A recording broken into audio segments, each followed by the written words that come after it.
नमस्कार मित्रांनो, उद्या म्हणजेच 20 डिसेंबरला एक भव्य दिवस मैदान पार पडतंय मायनी या ठिकाणी.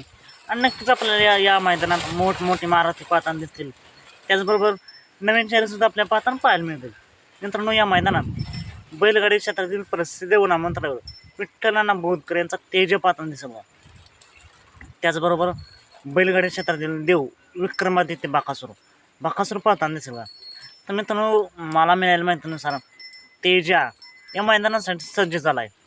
त्याचबरोबर बाकासूर देखील या मैदानात पाहताना दिसेल. यांचे परिणय कोण असतील तर मित्रांनो, पायऱ्याचे अजून तरी फिक्स अपडेट नाही आहे. जर पायरे समजले तर नक्कीच आपण पोहोचण्याचा प्रयत्न करेनच. बघूया या उद्याच्या मैदानासाठी तेजा आणि बाकासूरला खूप साऱ्या शुभेच्छा. चला तर मग भेटू पुन्हा एकदा नवीन अपडेट्स आहे भन्नाट अशा नवीन व्हिडिओमध्ये.